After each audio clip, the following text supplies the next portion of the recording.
afternoon, everyone. We're going to go ahead and get started. I'm sure people will kind of slowly roll in.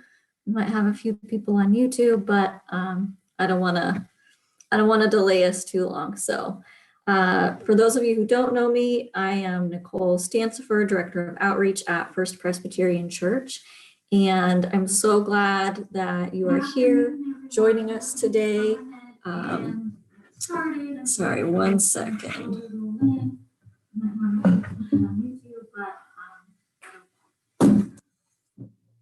Sorry, YouTube, rivaling YouTube things. Anyways, so joining us today is Professor Roy L. Brooks. And as much as I normally like hosting these kinds of events in person at the church, I'm very grateful that doing this presentation on Zoom today allows us the opportunity to welcome Professor Brooks, who would otherwise probably not be able to be with us all the way from California unless we made very special arrangements. So I'm very excited about this opportunity.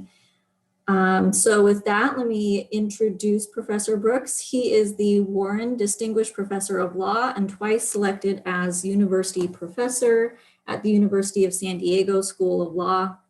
He has been recognized by students 3 times as the best teacher of the year. A graduate of Yale Law School, class of 1975, Professor Brooks teaches and writes in the areas of civil procedure, civil rights, jurisprudence, international human rights, and critical theory. He is the author of more than 110 articles and over 20 books, including The Racial Glass Ceiling, Subordination in American Law and Culture, Integration or Separation, A Strategy for Racial Equality, Racial Justice in the Age of Obama, and Atonement and Forgiveness, a New Model for Black Reparations. Professor Brooks will give his presentation, and then we should have a few minutes for Q&A after that. So welcome. Thank you, Professor Brooks. Thank you, Nicole. I'm very happy to be able to speak with you today about what is perhaps the most important issue of racial justice since the end of Jim Crow, namely slave redress, or what is commonly referred to as reparations, Black reparations. But the scholars in the area, we sort of refer to this as slave redress because reparations, as you will see from my presentation today, is simply one of several ways of redressing slavery. And the issue is, how do we redress slavery? The movement for redressing slavery is not a movement of recent vintage. It has deep historical roots in our country. Claims for redress were in fact made after the Revolutionary War and throughout the antebellum period.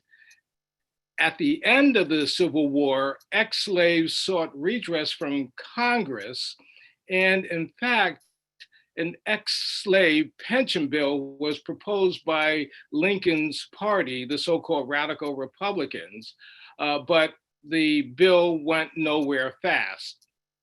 Some ex-slaves even approached their former masters seeking payment for services rendered. In the decades following slavery, each generation of African Americans has presented the claim for redress, reasserted the claim against the federal government, standing in effect in the shoes of our parents, grandparents, and their parents and grandparents. Over the years, Black leaders as diverse as Marcus Garvey, who is or was, of course, a racial separatist, and Martin Luther King, a racial integrationist, have called for slave redress. So too have President Obama and former Secretary of State Colin Powell. Today, more than 75% of African Americans support slave redress. Bills in both houses of Congress have been introduced by African American political leaders with some white support. calling for the establishment of a commission to study the redress question. Support for slave redress has come from major corporations, including Bank of America, Aetna Life Insurance Company, the Hartford Courant, which is the leading newspaper in the state of Connecticut, which is my home state. Georgetown University is among several institutions that have sought to atone for its participation in the institution of slavery. So the claim for slave redress is not a claim that is being advanced for the first time some 155 years after the fact. In addition, the redress claim is a claim that enjoys broad support among African Americans and growing support among white Americans as they investigate the issue in greater detail. And that is what I want to do here. I want to do sort of a deep dive into the claim for redress. There is both a moral and a material aspect to the claim for slave redress. And I use an allegory of a poker game that helps us to understand, or at least to conceptualize, the material aspects of the claim. And the allegory goes as follows. You have two individuals, one white and the other is black, who are playing a game of poker. And the game has been in progress for some 400 years. And during this time, one of the players, the white player, has been cheating. At the end of the 400-year period, the white player stands up, stretches, and says, okay, from this day forward, no more cheating. Everything is going to be played even-handedly, okay? No more cheating from this day forward. So the question, though, becomes, and the black player looks up to the white player and says, you know, that's great. I've been waiting for 400 years for you to say that. But let me ask you, what are you going to do with all those poker chips which have accumulated on your side of the table during all these years of cheating? And that's the question on the table today. The poker chips are assets that are indeed passed down intergenerationally. Economists estimate that, except for the super rich, that up to 80% of lifetime wealth accumulation results from gifts from earlier generations, ranging from a down payment on a home, the payment of college tuition, and other gifts from parents and grandparents.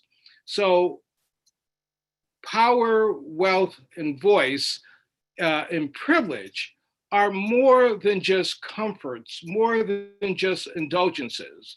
They are the starting points for the next generation, the starting points. 2.25 centuries of slavery produce racial fault lines that continue to be felt in our society today. In other words, slavery produced capital deficiencies within the African American, within the Black community, financial capital deficiencies, meaning property and income deficiencies, human capital deficiencies, formal education and skills, and social capital deficiencies, just the ability to get things done in our society. These racial disadvantages were nurtured during a subsequent 100-year period of government-sanctioned and mandated racial oppression of African Americans. This is the Jim Crow period.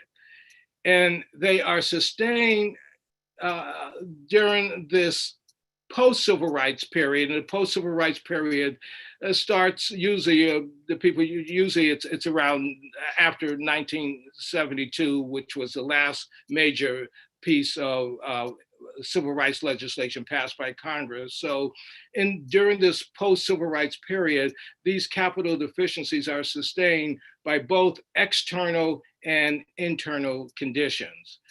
The external or structural conditions are mainly nefarious: racism and racial discrimination, both individual and systemic. Now, some deny that there is systemic discrimination in situations like the use of excessive police force that results in the continuous disproportionate killing of unarmed Black men, women, and even children. They claim that a few bad apples are responsible for these murders. But the fact that a few bad apples are allowed to stay on the job year after year, and that the good apples complain that they can't get rid of the bad apples who are protected by police unions, among other things, is just one clear piece of evidence of systemic discrimination in our police force. Internal factors also help to sustain disparate resources. Like all groups, the Black community has dysfunctional values and behaviors that go along with the good values and behaviors. But much of this culture, such as the oft-stated or referred to Black on Black crime, is exogenous. In other words, it's conditioned by external factors like racism, racial subordination, and the inertia of discriminatory conditions. You know, when Italian and Irish immigrants were despised in this country, their rates of crime and violence were much higher than their native white peers. One other point about the external factors should be mentioned. Conservatives argue that the external factors, if they exist, because many conservatives say that they don't really exist, that it's all an internal problem, but to the extent that they exist, many conservatives argue that these factors are simply not potent enough in post-civil rights America, that is to say post-1972, to prevent African Americans from obtaining worldly success. They point to other groups that have come to the United States with no resources and have done well. But the point to see here, the point that is being missing and which needs to be seen here, is that immigrants and African Americans are not similarly situated. If immigrants come to the United States with zero resources, African Americans have minus zero resources because of the history and the burden of racial oppression in our society. My female students, year after year, who come here from African nations, tell me that their parents admonish them not to date African American men. The point is that capital deficiencies in the African American community wrought by slavery have never gone out of existence. They have always been with us. They are the lingering effects of slavery that have profound psychological and material effects on African American society today. Immigrants and other groups simply do not face these challenges, simply do not face these challenges. The public execution of George Floyd illustrates just how much Black Americans are at risk in today's society, 155 years after slavery. This execution was performed with excruciating deliberation and nonchalance by a white police officer, unafraid of being videotaped. Not concerned that he was on videotape. Then there is the white woman in New York Central Park who weaponized her white privilege by calling the police on a Black male who simply wanted her to restrain her dog as required by law. Though she did not consider herself to be a racist, she knew exactly what to say to get the police to come out. That such a system into which she could tap exists in our society speaks to the critical problem of race 155 years after slavery. Donald Trump and Michael Jordan are both billionaires, but Trump has never had to admonish his sons as they left the house that, hey, be careful out there. It is unlikely but possible that you could be killed today by a police officer. Social scientists like Orlando Patterson, the distinguished Harvard sociologist, tells us that Black lives are very different from the lives of even other racial minorities. He reports that African Americans are the least assimilated racial or ethnic group in our society, that although Asian and Latinos are disengaged in their national origin from racial identity, similar to European immigrants of the past, integration is beyond the reach of many, if not most African Americans.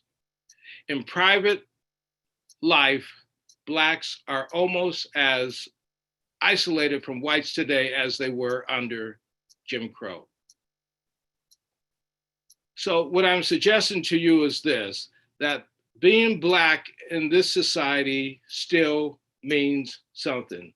Again, Blacks and whites are not at equal risk in this society. Hence, we have to continue to insist that Black lives matter. Now, I do not believe that any rational and morally motivated person can deny the fact that slavery is an American atrocity that has lingering effects in our society today. But I am certainly, as a scholar, as an academician, I am certainly willing and welcome an opposing argument, because I want to get at the truth. If there is such an argument, that I would like to know what it is, because I want to get at the truth. I'm not trying to be correct in my own views. I simply want to get at the truth.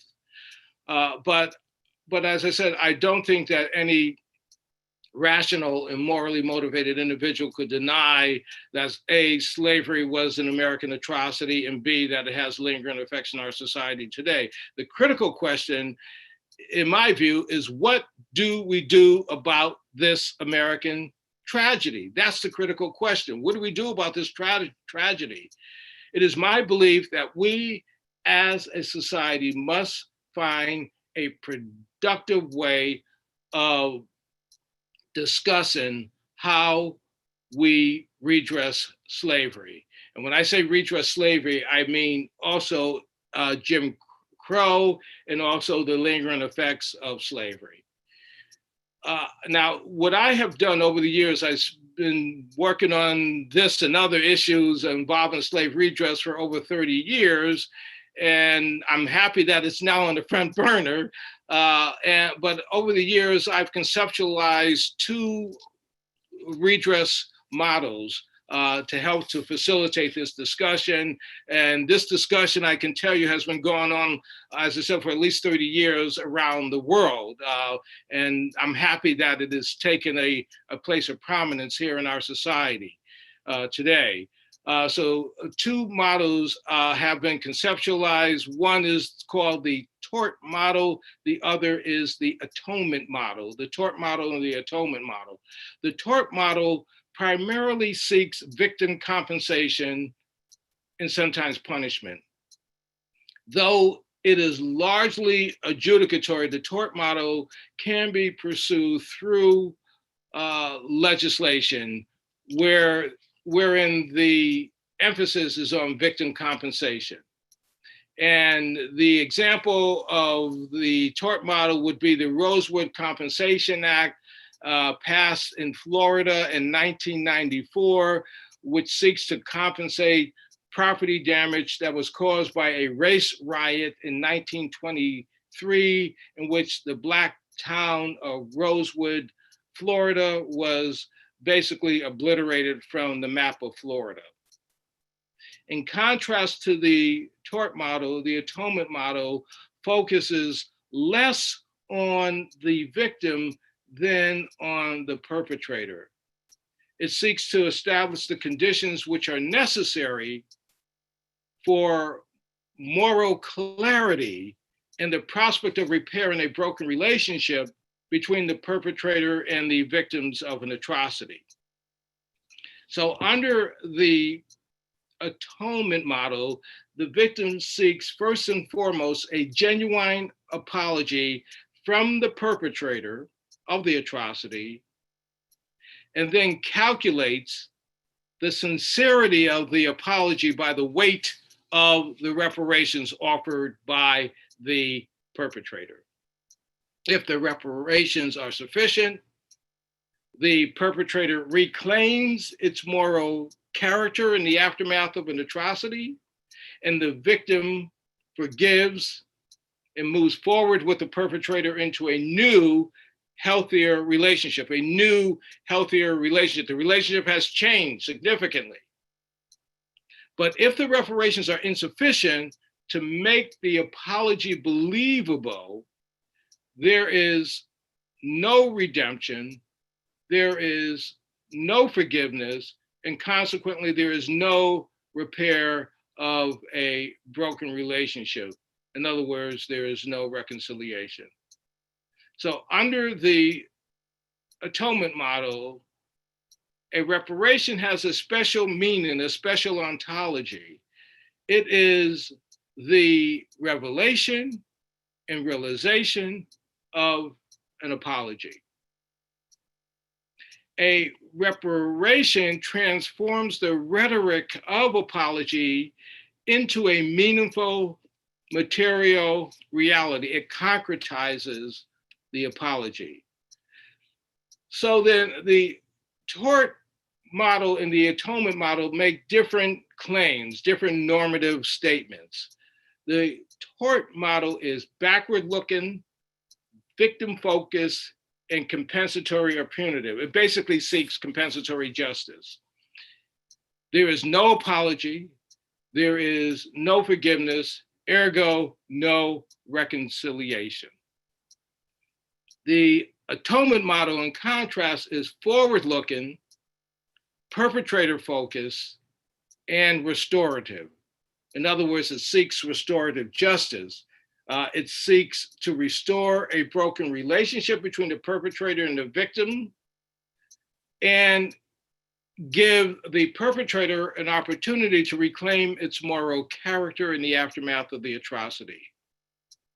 One other thing to note about the tort model and the atonement model is that they use reparations at both the individual and institutional or community levels. The individual reparations are designed to compensate the individual victims, so they are referred to as compensatory reparations. At the community or institutional level, the reparations are designed really to rehabilitate the community, so they are referred to as rehabilitative reparations. In addition, compensatory and rehabilitative reparations, individual and institutional reparations, can come in the form of cash payments or non-cash measures, such as services, new laws, or more vigorous enforcement of existing laws. So more broadly, the atonement model attempts to position the Black redress movement within the larger international redress movement that has evolved in the half century or more since the end of World War II. There is, in other words, a fundamental nexus between, on the one hand, a government that would exterminate millions of Jews or permit the sexual enslavement of thousands of teenage girls, and on the other hand, a government that would enslave millions of Blacks over 2.25 centuries, breaking up families, raping young women, and then spend another 100 years persecuting these innocent people. In each case, the perpetrator does not identify with the victim. In each case, the perpetrator sees the victim, understands the victim as something other than a person of equal moral standing. This absence of identity is the essential mechanism that gives rise to any atrocity. It is the essential moral transgression that underpins each claim for redress. In the preface to my book, Atonement and Forgiveness, I write as follows, quote, speaking for the German government and its people, Konrad Adenauer, the first chancellor of the Federal Republic of Germany, uttered this unforgettable sentence, which captures the heart and soul of modern redress movements around the world. He said, in our name, unspeakable crimes have been committed and demand compensation and restitution, both moral and material, for the persons and properties of the Jews who have been so seriously harmed, close quote. Now I go on to write that, quote, Adenauer may not have held this moral position at the beginning of his new government, but that is quite beside the point. As Justice Felix Frankfurter once noted, quote, wisdom too often never comes, and so we ought not to reject it just because it comes late. So I've covered a lot of territory, and so what I want to do is to summarize some of the major points. First, slavery ended more than 150 years ago, yet two immense wrongs survived slavery. The first is racism, which was used to justify an economic system of exploitation based on human bondage. This psychology of slavery is with us today. You ask, where does racism come from? Well, it comes from slavery. That's why it's here. Second is the socioeconomic conditions of slavery, the capital the deficiencies in African American communities. So the lingering effects of slavery can be understood in terms of the psychology of slavery and the socioeconomic effects of slavery, the socioeconomic conditions of slavery. My final takeaway is that, in my view, and this is simply my view, the atonement model is a superior model of redress, superior than the tort model. I think that is becoming a majority position. When I came onto the scene some 30 years ago, the tort model was the majority position, but I think over the years that is sort of changing. I hope it is. So I am a big fan of the atonement model, less so of the tort model. The atonement model attempts to point slave redress in the right direction. What it does is it embraces a post-Holocaust vision of heightened morality, of egalitarianism, of identity, and of restorative justice. And I think with that, I will end here, and thank you very much. Great, thank you so much. If folks want to start putting questions either in the chat or the Q&A, we can start taking some questions. To get us started, I just want to ask a question for you about engagement. Obviously, like you said, this is not a new conversation, but it is something that we're seeing a little bit more in terms of public discourse recently. And for folks that might be interested in, I don't know, helping enact change and, see this happen, what would you recommend in terms of civic engagement around this? Sure. I think the first thing to do is to get educated, properly educated, I should say, to understand that this is not something that is easy to understand. It's very complex. It is even more complex than I've given you today. So the first thing is to get educated. And there's a lot of chatter out there, social media, and even some of the newspaper articles that have been written, which are not entirely correct. So it's important to get educated and I would sort of focus on scholars who are not politically motivated and who simply want to get it right. So the first thing is to get educated. The second thing is to support the government's efforts to redress slavery. In other words, to support like HR 40, to support these legislation. California has legislation that is being considered to redress slavery, California's participation in slavery. In HR 40, that's the congressional bills, which would simply establish a commission to study the redress issues, similar to what happened with the Japanese Americans who received redress in 1988 with the Civil Liberties Act of that year, which was signed into law by President Reagan. So that's the other thing. One of the points of contention here is whether or not individuals, especially individual whites, ought to apologize for slavery. In the book, I have a section on that, and I don't think that is necessary because, again, just trying to be very accurate in my analysis, it is the federal government, a government that has been in existence since 1787. The Constitution has been in existence since 1787 that is responsible for the institution of slavery. But so I think with white white individuals who are today, they have absolutely nothing to do with the institution of slavery. So what they do have a civic obligation, I think, to support and to encourage the government to do something about its responsibility for the institution of slavery. Great, thank you. Let's see here. We're starting to get some questions.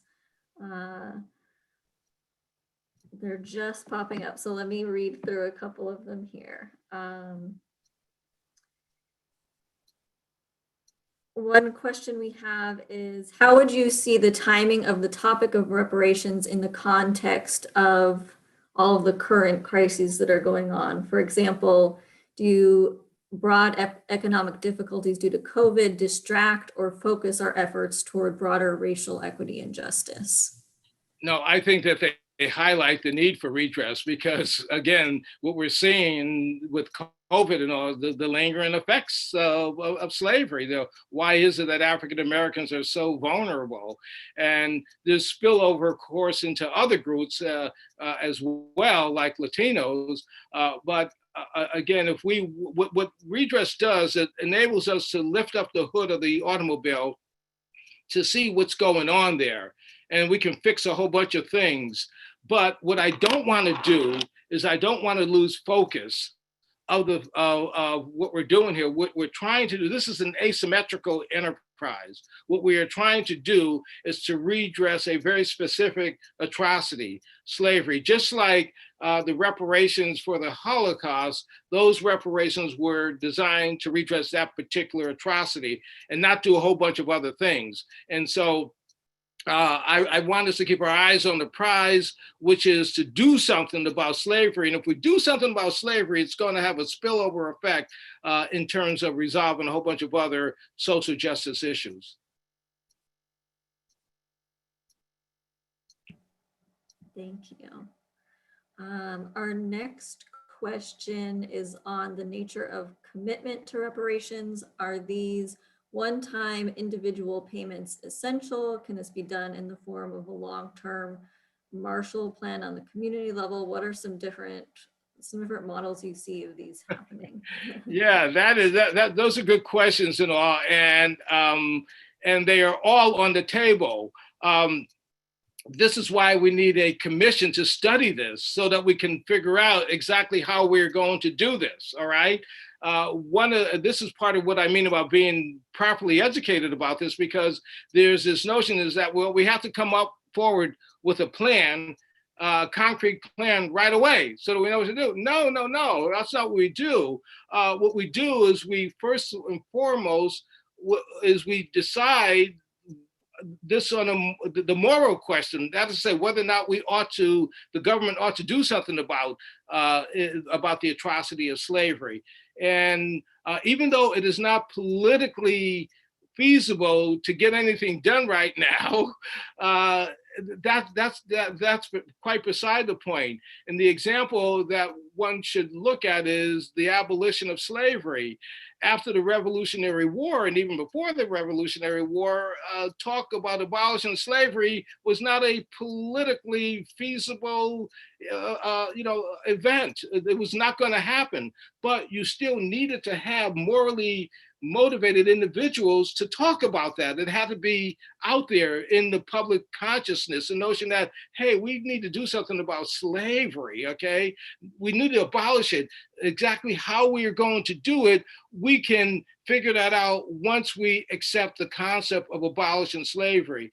And so right now, the threshold question is whether or not the government, and with the support of the people, will support the concept of redressing slavery. Once we have some understanding, once we have acceptance of that, then we can have a commission put together to make a determination as to how this is going to happen over the years. Is it going to be individual payments? Is it going to be conditional payments? What's the what are the trade-offs between having unconditional payments versus conditional payments, which would perhaps be used for wealth accumulation? Do we focus simply on Black institutions so that we don't have to get into the problem of calculating individual payments? These are all questions that need to be resolved in the Atonement Trust Fund, perhaps, but we can't get to those issues until we have a commission set up to study them.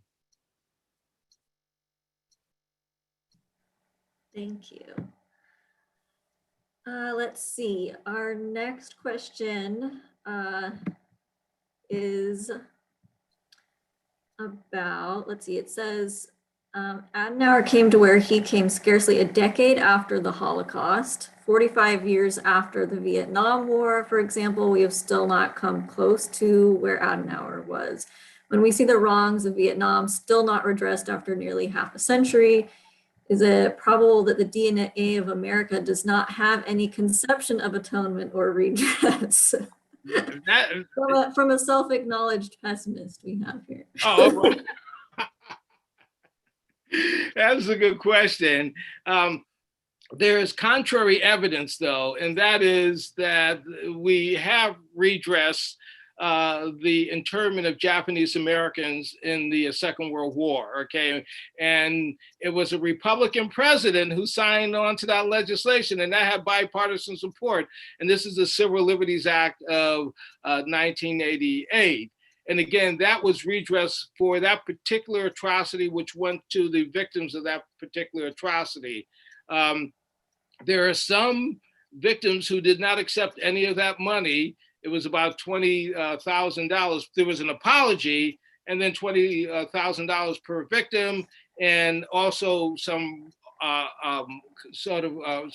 rehabilitative reparations as well. But there are some victims who did not accept the reparations because they said this is blood money. I won't accept it, that there's no way that you can even begin to compensate for the atrocity that was internment. That call is the victim's call. And it doesn't mean that you don't go forward with redress. It means that you do go forward and you allow the victim to have that option of accepting or not accepting.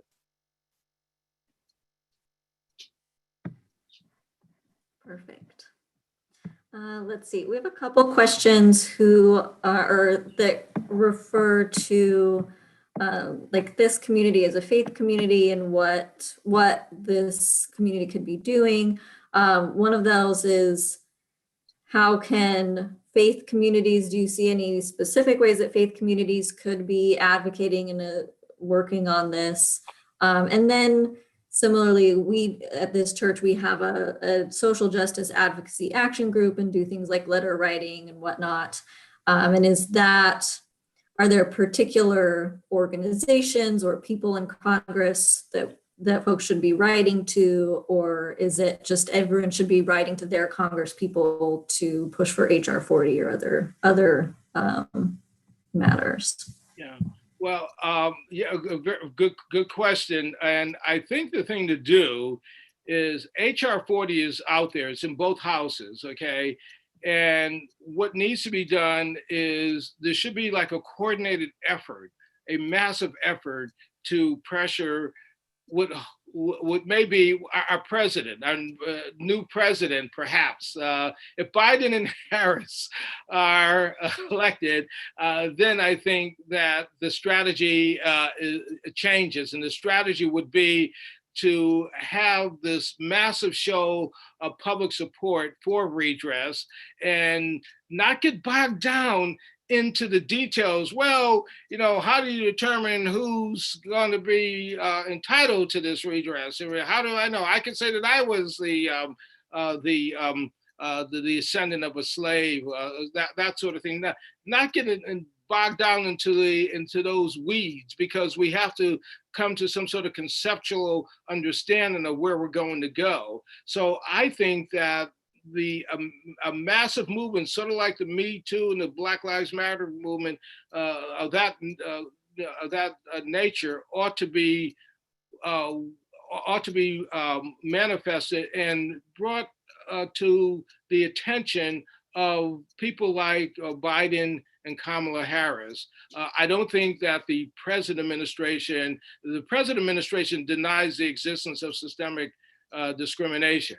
So this is not going to be something that they are going to support. There are many people out there who don't support, as I said, who don't believe that there is a problem of racism, that the problem is basically an internal problem. They're not going to support it, but you have to be ready to meet their arguments with facts and with analysis, and not allow that to deter you, and to just move forward. So I think what can be done is education. That's so important, proper education. And then to move into the political realm, it has to be, we need a commission to study. And the precedent would be the commission that was set up to study the internment of Japanese Americans during the Second World War. So we have a precedent for that. And that's what we should be. That's rather modest, really, when you think of it. And that's where we need to be moving. And that's where the effort should be. Great. And on the side of like private corporations and institutions, are there things that, because the government piece can take a long time, so if people are feeling like they're, doing a lot to educate themselves and still wanting to move the needle, maybe in other sectors, are there things that you would recommend in that instance? Yeah, I can tell you what has been done privately with institutions like Georgetown University, for example. They've educated themselves, and they've seen that, hey, we have a very important and significant participation in the institution of slavery for which we need to atone. And so just recognizing that and then doing something about it. Okay, that was done. That's sort of an institution, a private institution. In terms of individuals, outside of simply mobilizing and pressuring the political leaders to establish this commission. And by the way, HR 40 has been proposed in almost every year since 1989. It was Representative John Conyers who first proposed it, and this was because we had just witnessed a successful campaign for redress of the internment of Japanese Americans, which started with this commission to study the question. And so it has been proposed in Congress each year since 1989. But I think in terms of individuals outside of all this mobilization and all, it's a matter, I think what you can do there is simply to pressure your own institutions to look at this, okay? To look at their involvement in slavery. Brown University did that, Yale University did that, you know, and of course they're being pressured by the students. So I think that's what should be done. And then within the context of your own participation in slavery, if that's discovered, then I think there has to be atonement. Again, not the tort model, not coming out with pushing money or something. Now, there has to be a genuine apology, and the apology has to be solidified with some meaningful reparations. And that has to come with some sort of negotiation and communication with the victims. Great, thank you. We have a question about if you could recap the concept of an internal problem. Does that mean that some people believe that the problem is one that is inherent to the community and not a legacy of slavery? Yes, the answer to that is yes. They're saying that it is a cultural problem. It has to do with the values and behaviors of the group. And they always say, look at African Americans and look at other groups, how they've succeeded. And they're coming in here and they're doing fine, but African Americans are not. And look at the black on black crime, okay? And this, again, this is part of the education that I talk about, because if you look at the FBI statistics, you see that black on black crime is basically the same as white on white crime, about the same percentage. People commit crimes against people that they know. But then again, understanding that there are external factors which condition these internal behaviors. So yes, when people talk about internal factors, they're basically talking about the cultural aspects of the problem, the internal culture. Great, thank you. Another question here about, it says, in terms of sociological and economic redress, what actions do you see as the most critical steps to take? Well, the communities have to be rebuilt. There has to be, there has to be, I'm a big fan of, more of a fan of rehabilitative reparations than compensatory reparations.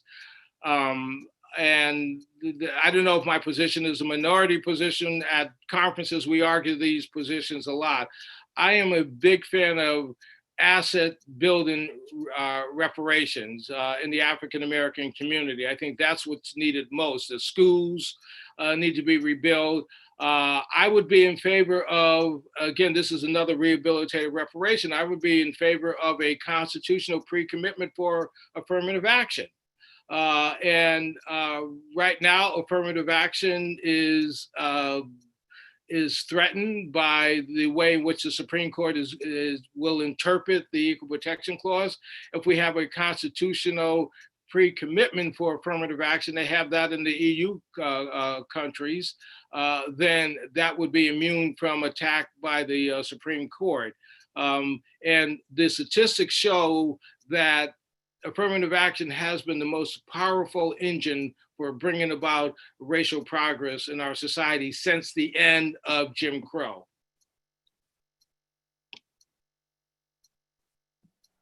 Great, thank you. We have a few minutes left. If people Oh, I have another question coming in. But yeah, if people want to post questions, we have just a few more minutes left, and then we'll let Professor Brooks wrap up and go, since it's very early and you're joining us very early out on the West Coast. But let's see here. Question is, since there are sources out there that are not based upon correct or valid information, are there reputable sources beyond your book, of course, that you would recommend for someone who's sort of beginning the education process? Yeah, there are books out there. One scholar, Joe Fagan, who is just a wonderful scholar.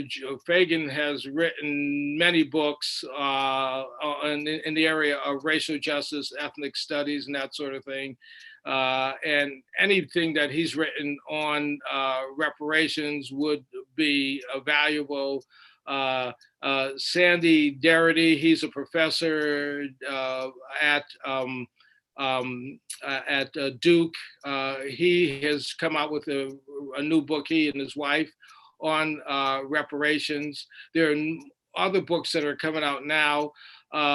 When Sorry Isn't Enough, that's a book that was published about 30 years ago, maybe 20 years ago. And that takes an international perspective, so you get to see how the issue of redress is played out in Germany, in South Africa. There have been some problems in South Africa that that we don't want to repeat here, because there has been there was an atonement model there, but the reparations were not sufficient enough. There was political reform, but not economic reform. And so there are many victims of apartheid in South Africa today who don't really accept what happened there. They don't accept the redress which took place there. Although, again, what is very important is that they did do away with apartheid. That was a big form of redress. So, yeah, I mean, I would tend to look more at scholars. And one of the problems that I think the average person faces is that there are many people like myself who simply won't talk to the press and simply won't do, public things outside of scholarly conventions. And we do a lot of these meetings, especially now that we have Zoom. And it's too bad because the information there doesn't really get out. But the problem is that many of the newspapers have their own agenda, and so they distort what we say. And what we say is really nuanced. And it's the only way to do it. It's nuance. And so there's a tendency of some people to distort it. So I would look at the scholarship in the area. That's the main thing. Go to the public library. They certainly have access to the scholarship. Great, thank you. Lots of good resources. Thank you. Okay, another question. This will likely be our last one before we wrap up. We saw backlash against African Americans from those who considered themselves disenfranchised whites during the Obama administration. While some could consider this a result of poor education in those communities, are there possible ways to avoid a repeat of that sentiment while pursuing reparations? Yeah, I think that's important. This gets wrapped up in this whole question about white privilege, because you hear a lot of working class white males say, what privilege? I don't have any privilege. I don't see any privilege here. And I think that the important thing is to acknowledge that there is suffering there. They loss of jobs but to make, again, the nuanced point that their suffering is not a result of their race. It's their problems, their disadvantage is one of is one of social. It's a social disadvantage. It's not one of race. It's one of socioeconomic class. So there's a class problem, there's a race problem, and sometimes they do intertwine, but they are distinct problems. And so I think that A, you have to acknowledge that they do suffer from class disadvantage, but B, to explain that there's also that African Americans, especially African Americans within their socioeconomic class, suffer from not only class disadvantage, but also racial disadvantage, okay? And you don't compare middle-class Blacks with poor whites. That's, you compare middle-class Blacks with middle-class whites. Okay, that's the comparison. You don't say because they're middle-class Blacks that we don't have a race problem. It's a class problem. No, you have to do it. You have to compare apples with apples. So I think that the important thing is to acknowledge that there is a problem there, but understand that resolving the problem of race does not mean that we don't also resolve the problem of socioeconomic class. Thank you so much. We are about out of time, so I want to thank you so much for being here. Again, Professor Brooks is out on the West Coast, so first of all, it's very early, but also did a lot to rearrange his schedule just so that he could be with us here today, which is a really big deal. So thank you so much for all of that. This has been a really great opportunity, and I'm just so grateful for you joining us today. This is really fantastic. So thank you. Okay. Do you have any final sort of thoughts or things that you want to mention before we go? No, just to be educated and to continue. This is a moral issue more than anything else. It's like we're like the abolition of slavery, the abolition of Jim Crow at the very beginning. It was a moral issue, and this is a moral issue, and we just got to keep the pressure up. Thank you. Great. Thank you so much.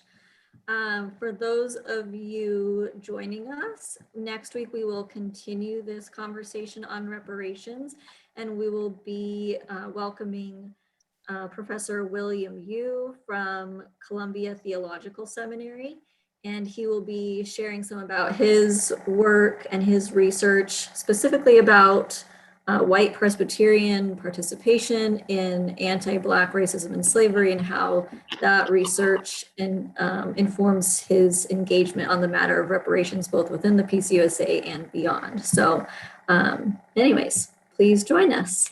Thank you so much. Thank you again, Professor Brooks. Thank you. Have a good afternoon, everyone.